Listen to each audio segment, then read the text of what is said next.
الحمد لله الذي أبدع الأفلاك والأرضين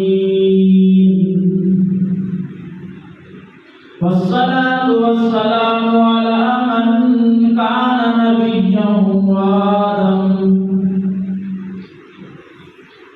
نبيا وآدم بين الروح والجسد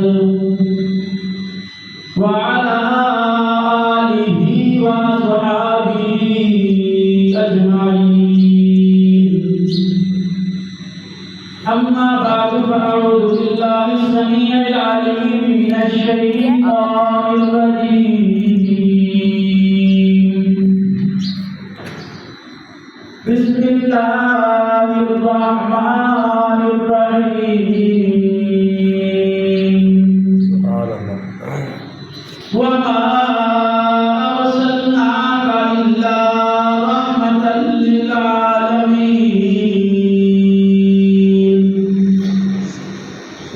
وقال النبي صلى الله تعالى عليه وسلم: من يضمن لي ما بين لحييه وما بين رجليه أضمن له الجنة، أو كما قال عليه الصلاة والسلام. صدق الله العلي العظيم وصدق رسوله النبي الكريم، ونحن على ذلك لمن الشاهدين والشاكرين، والحمد لله رب العالمين. اللهم صل على سيدنا محمد.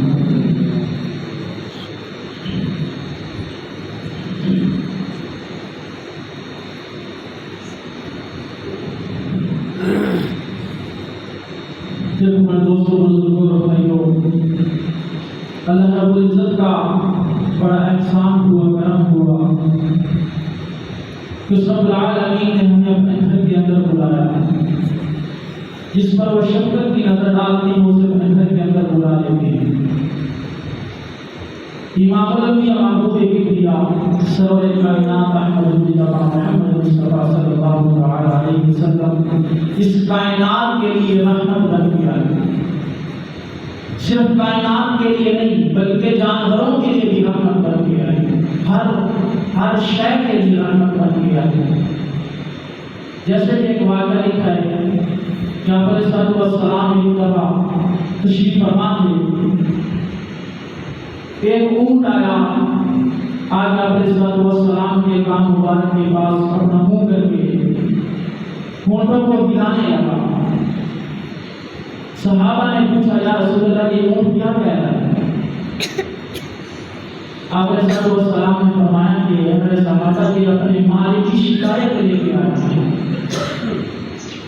کہ کالی کبھی والے اونٹوں کی زبان بھی سمجھ رہے ہیں، جانوروں کی زبان بھی سمجھتے ہیں. پوچھا: یا رسول اللہ کیا شکایت ہے؟ تو آپ علیہ السلام فرمانے لگے کہ یہ اونٹ اپنے مالک کی شکایت لے کے آیا کہ جب میں جوان ہوا کرتا تھا مجھ سے کام لیا کرتا تھا، ساری زندگی اس نے کام لیا. آج میں بوڑھا ہو گیا ہوں اور میرا مالک مجھے ذبح کرنا چاہتا ہے. کالی کپڑے والے ذبح نہیں ہونا چاہتا، میری جان بچا لیجیے. اتنے میں یہ بات چل رہی تھی کہ اس اونٹ کا مالک بھی آ گیا. آپ علیہ السلام سے عرض کرنے لگا: رسول اللہ یہ اونٹ تو میرا ہے. آپ نے فرمایا: ہاں ٹھیک ہے اونٹ تو تیرا ہے لیکن یہ تیری شکایت لے کے آیا ہے میرے پاس. عرض کیا: یا رسول اللہ کیا شکایت ہے؟ بتایا کہ تو اس کو ذبح کرنا چاہتا ہے اور یہ اونٹ تیری شکایت لے کے آیا کہ ساری زندگی مجھ سے کام لیا، آج میں بوڑھا ہو گیا مجھے ذبح کرنا چاہتا ہے. تو آپ علیہ السلام نے 100 درہم دے کے اس اونٹ کو خرید لیا، خرید کر آزاد کر دیا کہ جاؤ مجھے آج کے بعد کوئی نہیں پوچھنا. آزاد کرنے کے بعد کتابوں میں لکھا ہے کہ اس اونٹ نے آپ علیہ السلام کے کان مبارک کے قریب ہو کر پھر کچھ باتیں کی. صحابہ نے پوچھا کہ یا رسول اللہ یہ کیا کہہ رہا ہے؟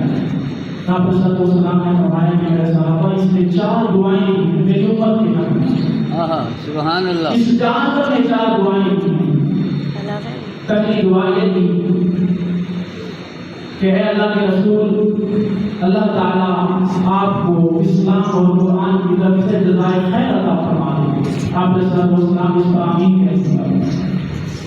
دوسری دعا تھی کہ اللہ رب العزت کا قیامت کے دن آپ کی امت سے خوف کو ایسے ختم کرے جیسے آج آپ نے مجھ سے خوف کو ختم کر دیا ہے۔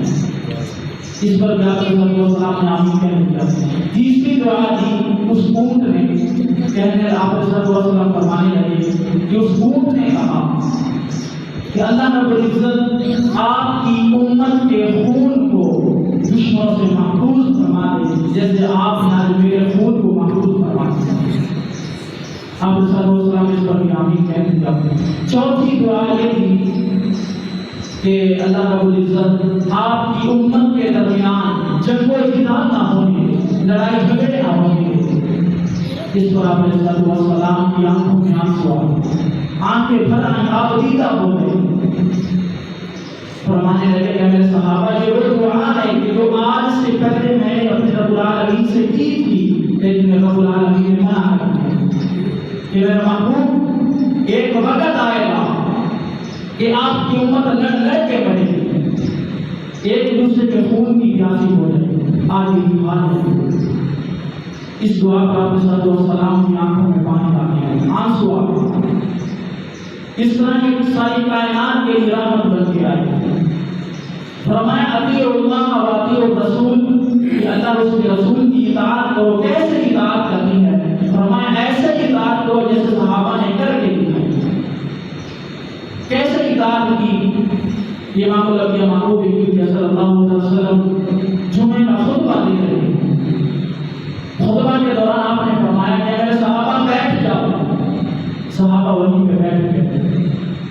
حضرت عبداللہ بن مسعود رضی اللہ تعالیٰ عنہ ایک صحابی ہیں، وہ دروازے سے مسجد کے اندر آ رہے تھے، ایک قدم اندر تھا ایک باہر تھا، وہیں پہ کان میں آواز پڑی کہ بیٹھ جاؤ، وہیں پہ بیٹھ۔ سبحان اللہ۔ یہ اطاعت تھی۔ آپ صلی اللہ علیہ وسلم کی نظر پڑی تو پوچھا عبداللہ بن مسعود تجھے تو نہیں کہا، میں نے کہیں صحابہ کو کہا تھا، آپ آگے آ گئے۔ علماء نے لکھا ہے کہ وہ عبداللہ بن مسعود رضی اللہ تعالیٰ اس وجہ سے بیٹھے تھے کہ اللہ اور اس کے رسول کی اطاعت ہم پہ فرض ہے۔ جب کانوں میں آواز پڑی کہ بیٹھ جاؤ، عبداللہ بن مسعود سوچنے لگا کہ میرا یہ قدم اٹھ کے آگے چلا گیا تو اللہ کے رسول کی نافرمانی ہو جائے، وہیں پہ بیٹھ گئے۔ اس چیز کا نام اطاعت ہے۔ فرمایا اس چیز کا حکم دے دیں اس کو کر دکھاؤ، جس سے روک دیں کہ میرے صحابہ میری امت کے لوگوں اس چیز سے دور رہنا، اسے قریب کبھی کرنا، یہی ہمارے لیے حکم ہے۔ سنن ابی داؤد کے اندر حدیث موجود ہے، جناب حضرت علی رضی اللہ تعالیٰ عنہ اس کے راوی ہیں، فرماتے ہیں کہ نبی کریم صلی اللہ علیہ وسلم نے ارشاد فرمایا ایک ہاتھ کے اندر ریشم لے کے آئے، دوسرے ہاتھ کے اندر سونا لے کے باہر آئے، صحابہ کو مخاطب کر کے فرمانے لگے میرے صحابہ ان دو چیزوں کی مجھے ضمانت دے دو، ان کا مجھ سے وعدہ کرو۔ فرمایا کہ دونوں چیزیں میری امت کے مردوں پہ